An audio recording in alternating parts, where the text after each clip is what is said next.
Hey guys, it's Ross Scott on the Space Clock site. I thought it's time that we spoke about The Last Jedi, what I liked about it and what I didn't. Firstly, everything in it, including the things I did not like or wasn't so keen on, it was all visually very impressive. It was very well shot, cinematography was great, but sometimes that didn't matter in certain scenes. The acting performances were all good given the material that some of the cast had. Apart from, I thought the DJ character was completely underwhelming in many aspects, could not even really make out half of what he was saying. He sounded like his usual suspects character. I really, really liked Kylo in this. I think he probably got the best treatment story-wise out of all of them. He was great. Absolutely loved it. And Rey was really good as well. And the two of them together were good. They were great, in fact. But I thought the story just dwelled a bit too much on them, to the detriment of other characters. Luke Skywalker, well, as Mark Hamill has said, and tried to walk back, and as many other people have said, it just did not really feel like Luke Skywalker's character. It was like it was someone else entirely. Mark Hamill gave a good performance. I didn't really like where they went with the Luke Skywalker character. It just didn't seem to make any sense, given what we know of Luke Skywalker. What else? Admiral Holdo. I liked her character for the most part. But the whole fake conflict with Poe was a bit, nah. You could have avoided so much unnecessary drama and tension if you just told him your plan. Instead, he has to then do his own rebellion within the Resistance. The Rose character, really, really liked her character. Thought Kelly Marie Tran gave a great performance. She is a great addition to Star Wars. The problem is her entire arc with John Boyega was completely meaningless and pointless. Those two, I mean, John Boyega as Finn, he was the best character in The Force Awakens for me, and he's my favourite character now in the franchise. Got pretty short shrift in this one. Like I said, the Canto Bight arc, why was that even in there, considering that nothing they did made any impact at all?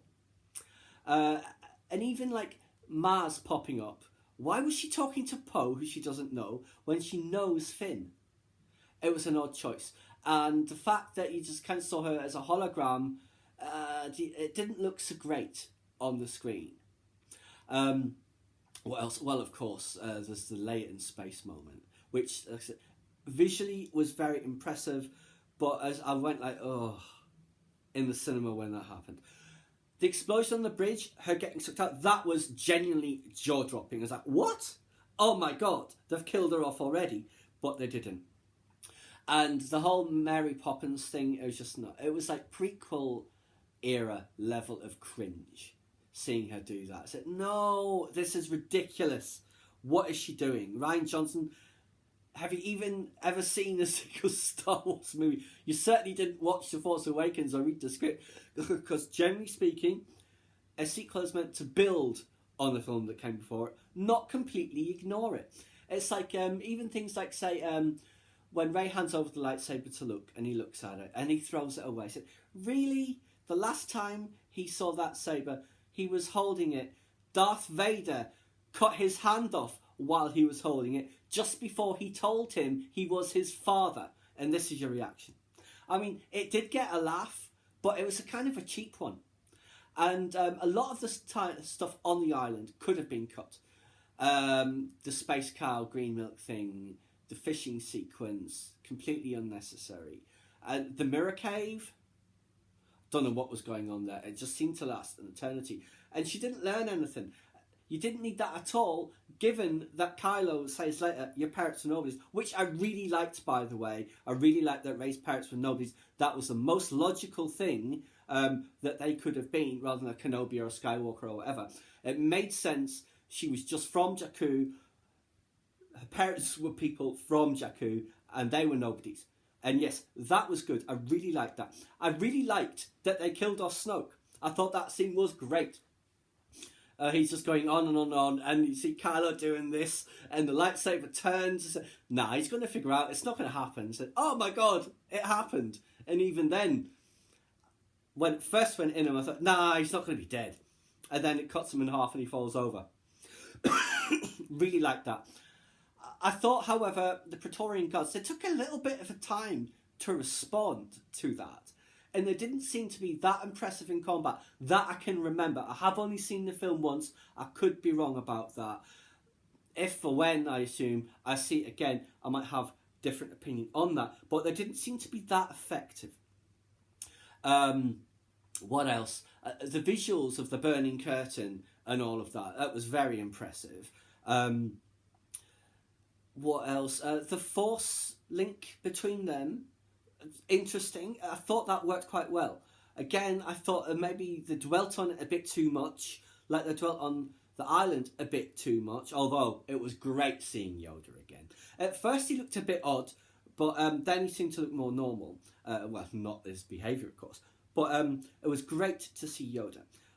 What else from there? The Porgs, loved the Porgs. There should have been a bit more Porg action in it. The humour in the film was kind of hit and miss for me. But I thought the genuinely funniest bit for me was where the Porgs guilt-tripped Chewie into not eating the roast porg.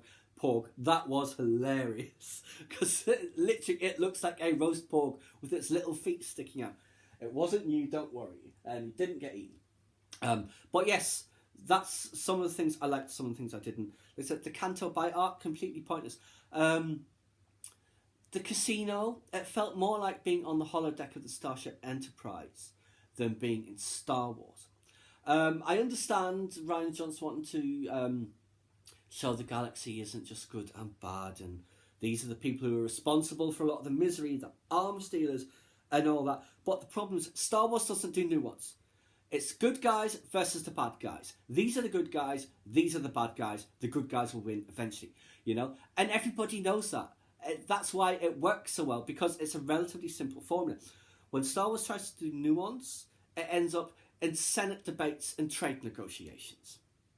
So I don't think that worked. Although it did have that cool visual on DJ's ship, which also didn't look very Star Warsy to me, by the way. The Libertine, where you see like TIE Bomber, TIE Fighter, Interceptor, X-Wing, bunch of stuff like that. That was interesting. But yes, and the horses,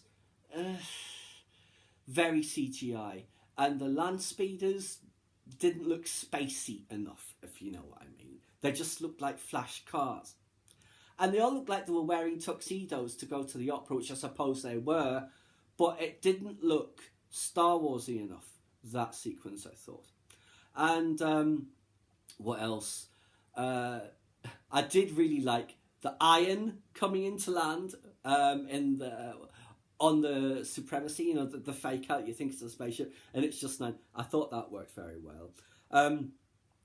I liked the sequence on the Supremacy, although BB9E was in it for a couple of seconds, I think, and that was it. I don't remember seeing any other time other than when he sees BB-8 in the trash can from a distance. Phasma. I'm annoyed now that I bought the Phasma novel and the graphic novel, because I got those, like you guys probably did, think, oh, this is great, we're going to see what Phasma's like, this will build her up as a character, so going forward she's going to be awesome. No, it's because no one will be interested in it after the film. So I feel a bit cheated on that, I must admit. Excuse me. The fight between her and Finn was good, but it was really short, I thought. I did like Finn's Rebel Scum line, that was good. But was that the entire point of that arc, to get him to that point? Because he really was at that point by the time he goes into the coma at the end of The Force Awakens, and it was a complete waste of his hero coma. He didn't have any discernible character development, unfortunately. Maybe in a second viewing I shall see more. But yes, a lot of that's probably because a lot of those things from The Force Awakens about Finn, you're like, why did a stormtrooper defect? What is special about him? Is he force sensitive? It's all completely ignored. Completely ignored. Like it never happened. Yeah, so I'm hoping for better in episode 9, regards Finn. What I did really like was when Holdo takes out the Supremacy. That, it was stunning. Genuinely jaw-dropping. I leaned forward in my seat and went, whoa. Amazing. Beautifully shot. And there's a scene afterwards in the throne room. I can't remember if it's Kylo and Rey, if it's Kylo and Hux. After the curtains burned away, and you see that's a giant viewport. And you see that wing of the ship that's been broken off and is burning in the distance. That was awesome. Excuse me. But then Crate, yeah, that was interesting. Finn's going to just suddenly throw his life away. Rose saves him, and she says her little speech, and it's very nice, and she kisses him, and it's great that we see a black guy and an Asian woman kissing in cinema, because you do not see that often enough. That's a huge step forward for Star Wars. They're to be commended for it. The problem is it came out of nowhere, character-wise. She's known this guy a couple of hours, and now she's kissing him. Well, I guess if she thinks she's going to die, she's going to take that chance, I suppose. But just about Crate, the film opens with the car getting bombarded by a dreadnought. But on Crate, they land all those walkers. What, they've only got one dreadnought? Because it would have been a lot easier just have an orbital bombardment. I don't know. And obviously the whole chase thing through space, the slow motion chase through space that takes 18 hours while Finn and Rose go to Cantonica and back, was very Battlestar Galactica. What was that, episode 33? I think the first one of season 1, where they have to jump and the Cylons keep coming after them. They jump, the First Order comes after them. I don't know, it was a little light on plot here and there. Certain things were very well developed. A lot of things got very cursory treatment, I thought. Luke Skywalker, why did he have to die? There's no need for him to die. He could have force projected himself, and then he's back on his island going, ha ha ha, Kylo, you can't find me now. But no, he died. And yes, we saw his cloak floating off into the distance. Where was his hand? His electronic hand that should have fell to the ground. Although visually, the twin sunset thing, that was really beautifully done. But I didn't know until I read the visual dictionary that Acto has twin sons. I just assumed that was what he was seeing as he was becoming one with the Force. The call back to his childhood. But no, apparently that planet has got twin sons, which I never noticed the entire film. Maybe you guys did, you'll have to let me know. But yes, I think that's about all I want to say for The Last Jedi. I mean, overall, I liked it. The Force Awakens, I absolutely loved. Rogue One, I thought it was great. This one, I liked it. Because it certainly didn't go the way we thought, as they say. It was built up a lot more than it should have been, because it wasn't totally amazing. It was alright, it was good, I liked it, as I say. It wasn't just stunning, and that's what I think we were all expecting. Visually, yes, very stunning. Character-wise, not so much for some of the characters. Plot-wise, gaping holes in the plot, but what Star Wars movie doesn't have them, I suppose? But yes, those are my thoughts on The Last Jedi. I assume I will see it again in the cinema at some point. I will get it on DVD in due course, or Blu-ray rather, and then probably have a proper deep dive into it. And maybe some of those things I was less keen on, I'll come more around to it, although I don't think that late in space moment is ever going to be reconcilable with what we know of that character. But yes, like I say, that's my thoughts on The Last Jedi. It was good. It wasn't amazing. Second half, I think, of the list of films for me, equal to probably Revenge of the Sith, probably. But yes, like I said, that's my thoughts on it. I welcome your thoughts on it also. I know some of you think it's amazing. Some of you were disappointed. But yes, that is Star Wars, and it splits us right down the middle every single time. Please subscribe to my channel if you enjoyed this content. Leave me a comment suggestion for an upcoming topic you'd like to see discussed. Or like the video, let me know which parts I've forgotten to mention and which parts you thought were good or were bad as well.